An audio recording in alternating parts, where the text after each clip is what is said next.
Next, I want to introduce one of our stars on the staff. Christy Aletky is a veteran of the Navy, and she'd like to share a special message with you.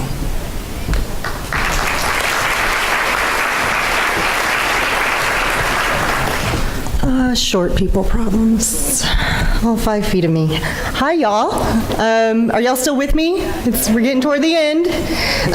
So the first thing that I would like everybody to do, well, the first thing I would like to do is thank Carlos and thank all of you for being here. We really appreciate you being here. But then I would like everybody to positively locate this card on your table. It was under that delicious dessert. If you could make sure you have that, because we're going to talk about that in a second. Carlos is right. I'm a United States Navy veteran. I served in the Navy from 2000 to 2006. When I was 17 years old, I thought I was going to dress like Blossom for the rest of my life and major in English. And 2 months after my 18th birthday, I rose my right hand and I said, I will help in whatever way you want me to help United States Navy. And I went to boot camp while the rest of my classmates were at prom. I'd graduated from high school early. I spent 6 years in the Navy. And I got out, and I got a very, very good job. I was trained well, and everything looked really good, except for that I struggled to figure out how to exist in the world. I didn't know how to do that. I felt very awkward. Another fact of my service in the Navy is that while some of the most amazing things you can imagine happened to me in that time, some very bad things happened to me in the Navy. And I needed to learn how to deal with that, because when you're actually in it, you just keep going. You do what you need to do, you carry out the mission. So, do we have any HR professionals here? There's actually an HR professional at my first job who gently took me aside and explained to me what my EAP was, and that I could in fact get help, like for real it was okay. Like not like, oh yeah, you can go see a counselor, but really, I could go see a counselor. And I did that for about 6 months, and I got better. I don't know what would have happened had I not had the chance to do that. And after that time period, I decided that I wanted to be of service, wanted to continue to be of service. And I left the technology industry, and I became a social worker. I'm a licensed clinical social worker, and I serve as the lead field clinician for the Military Veteran Peer Network at the Samaritan Center. I want to go back a moment and say that when I reached out and finally asked for help, it was extremely important that that request was met quickly, because veterans are not taught to ask for help.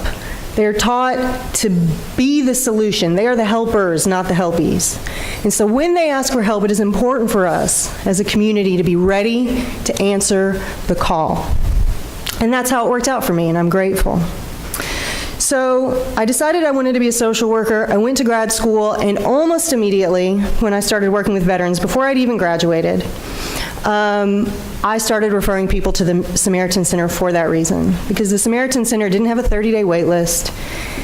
They see people not based on their ability to pay. They see service members, veterans, and their families, and if we're talking about bringing our veterans all the way home, we of course have to include their families.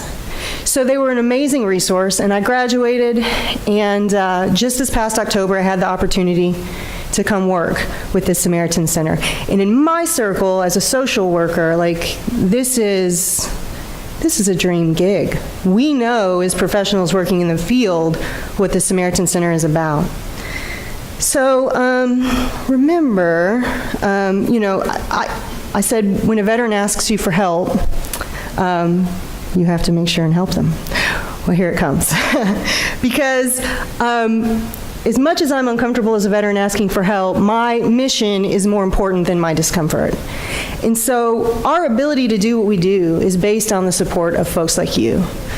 So if you believe that what we do, serving veterans in our community, bringing them all the way home is valuable, could you just raise your left hand for me?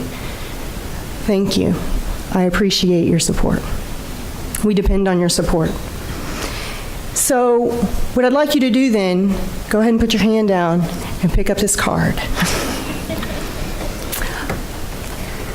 I need everybody in this room to kind of put your money where your heart is, because you told me that your heart is behind me. You believe in what I do. My ability to reach out to veterans in the community. Christopher, that you saw in the video, we work hand in hand together. He's a combat veteran. People will talk to him. If Christopher tells a veteran to come talk to me, he will talk to me. It may be his first or her first experience talking to a counselor. I love the fact that we're able to be responsive, that if somebody says, I need to talk to somebody, I've got you right now. Let's go. Let's have a seat. Let's talk, regardless of their ability to pay. If you're with me, what I'd like you to do is go ahead and fill out this card. Remember that any donation over $50, I believe, people are going to be entered into a drawing for a vacation to Grand Cayman, condo stay in Grand. That doesn't suck. That's nice. Right? That is like the cleanest language I can use, you guys. I was a sailor. I was in the Navy. I'm doing the best I can. I'm doing the best I can. But go ahead and fill out this card for me. And when you're done filling it out, raise it up in your right hand. Raise it up in your right hand and show me that you support me. Raise it up and say, I will help, the same way I did as a scared 18-year-old girl when I raised my hand and I said, I will help, and chose to continue to help. Raise it up. Thank you so much. I wanted to make it short and sweet. That's the general gist of it, but I really, really appreciate your help. Thank you. Thank you. Thank you. Thank you. Back there, I see someone. Thank you. Thank you all. Thank you for being here.